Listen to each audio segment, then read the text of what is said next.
O Senado Federal, por iniciativa do senador Randolph, né, já tem as assinaturas necessárias e suficientes para a instalação automática de uma CPI. O presidente Rodrigo está procrastinando o seu dever funcional, que é aquilo que eu chamo de cooptação, de aliciamento ou até de suborno, né, das instituições regulares do Brasil. Até quando ele vai fazer isso depende de nós aqui embaixo. A sociedade civil brasileira, o povo das Minas Gerais, de onde vem o Rodrigo, eu tenho um grande respeito pelo Rodrigo, e ele tem que saber que maior do que o seu compromisso com a cordialidade com o Bolsonaro, que eu compreendo, é até uma determinação da Constituição, a harmonia entre os poderes, a busca de uma relação de independência, porém harmônica, mas essa harmonia não pode se transformar numa conivência, né, numa cumplicidade com o genocídio. Porém, agora o Pacheco foi obrigado, a contragosto, a abrir uma CPI contra o Bolsonaro.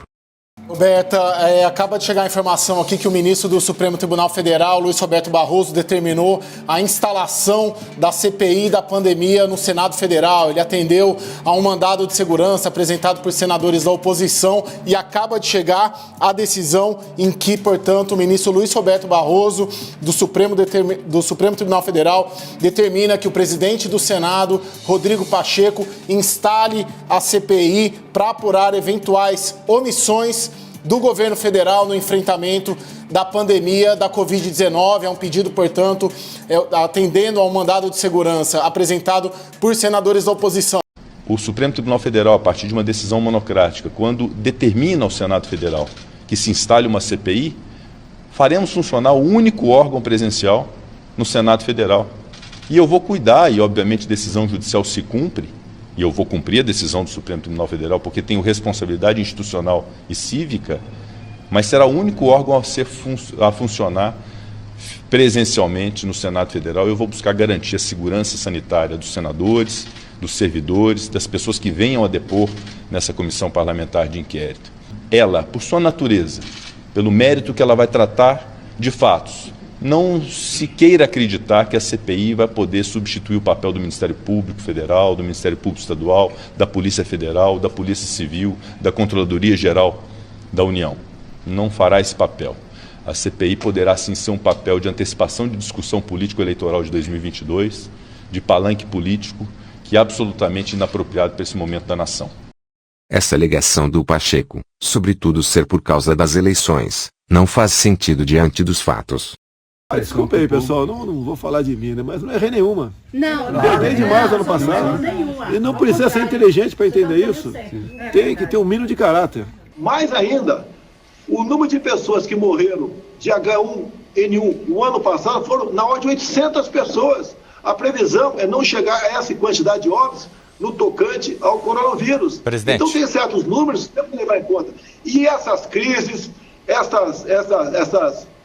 esses vírus acontecem ao longo do tempo, no mundo todo. O presidente Jair Bolsonaro afirmou hoje num evento em Porto Alegre que estamos, abre aspas, no finalzinho da pandemia, fecha aspas. Essa declaração lá em Porto Alegre vem no mesmo dia em que 21 estados e o Distrito Federal estão em alta na média móvel de mortes da Covid. Você viu comigo no mapa isso já.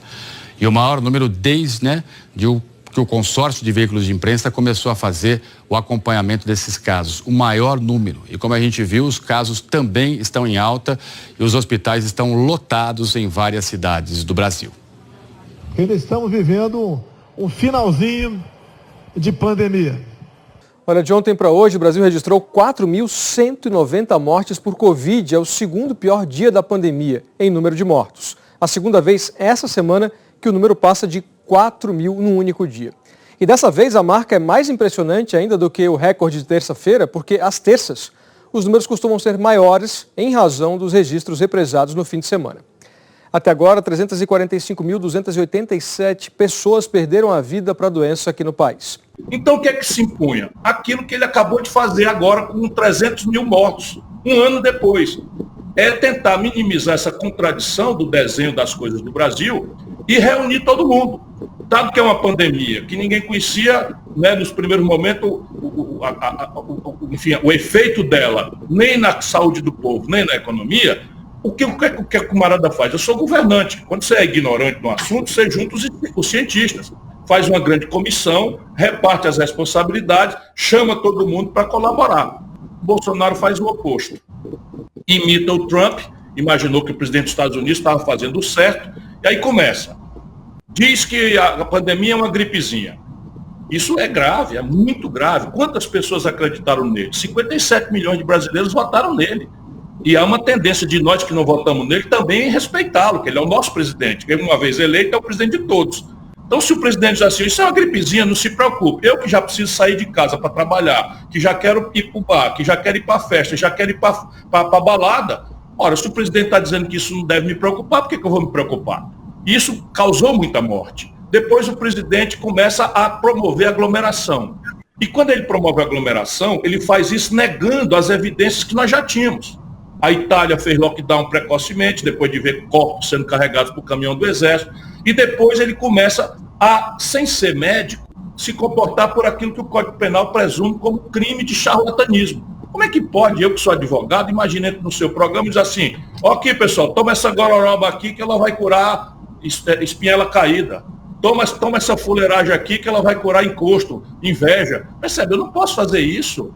Isso está previsto no Código Penal e todo o Brasil e o mundo inteiro viu o Bolsonaro, não é? Ainda que os cientistas estivessem discutindo se a ivermectina presta, se a cloroquina presta, e hoje é pacífico, não presta. Depois você tem o problema da vacina.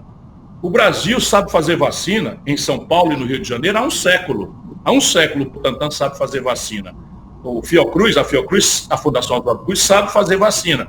Mas neste caso, por causa da pressa, né, nós simplesmente não fizemos a aposta numa pesquisa brasileira.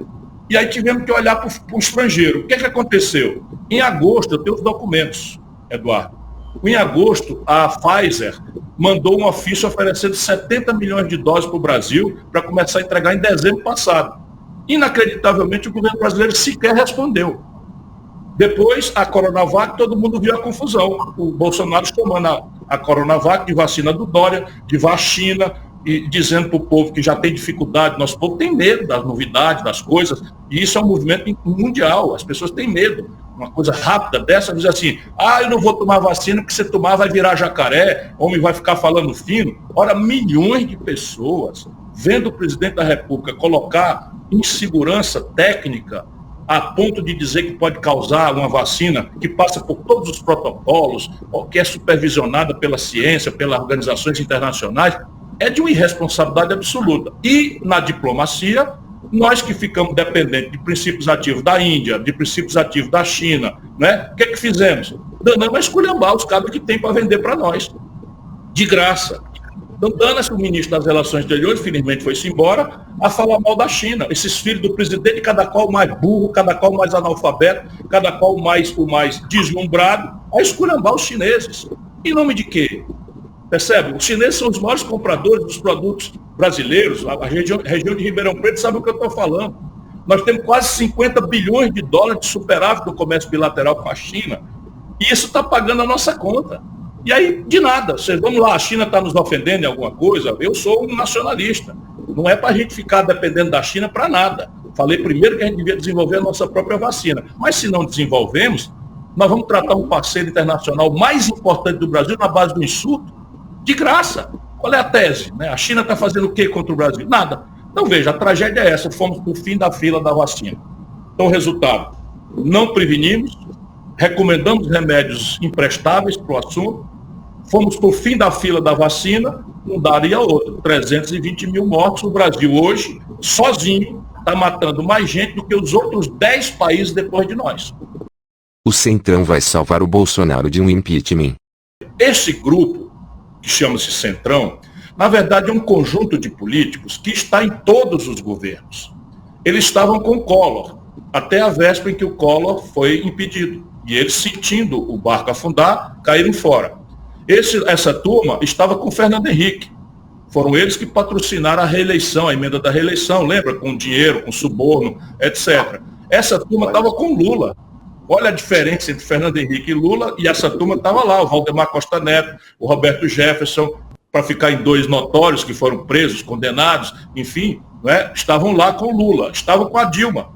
a gente lutando contra o impeachment, não que o governo da Dilma não fosse um desastre, mas a gente achava que o impeachment era uma coisa injusta, porque ela era uma pessoa que não tinha cometido crime de responsabilidade. Fomos lutar. Eu estive no Ministério da Integração Nacional, na véspera da votação, conversando com o ministro, que fazia parte do PP. Eles ficaram até a véspera, não é? E depois votaram o impeachment da Dilma. E agora, né, cercaram o Bolsonaro e o Bolsonaro se entregou a eles. O errado não é essa aliança. O errado é a base com que essa aliança é celebrada. E para que essa aliança é celebrada? E aí está a tragédia. Nesse momento, a celebração dessa aliança é só para garantir a impunidade dos filhos do Bolsonaro e o medo que o Bolsonaro tem de uma CPI da saúde ou mesmo de um procedimento de impeachment. E, de outro lado, o preço dessa gente é emenda. É inacreditável o que eles fizeram com o orçamento e termina a minha resposta. A população brasileira não sabe, mas ali no governo Temer, eles meteram um teto de gasto no Brasil, que significa o seguinte: o Brasil só pode gastar ano que vem o que gastou esse ano mais a inflação.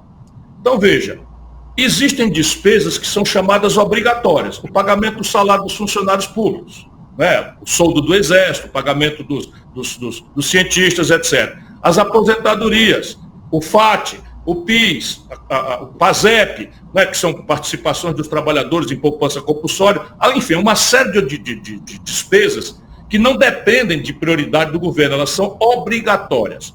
E o teto é só sobre as despesas não obrigatórias. O que é que essa turma fez agora? Eu rio para não chorar. Eles pegaram e deixaram as despesas obrigatórias sem recurso orçamentário, tiraram quase 30 bilhões de reais das despesas obrigatórias e botaram quase 30 bilhões para as emendas deles mesmos. Parte dessas emendas vai se dirigir para um varejo aí que tenta financiar coisas que os deputados e senadores querem levar para suas bases, até podemos discutir isso. Mas uma parte grande disso é para roubar.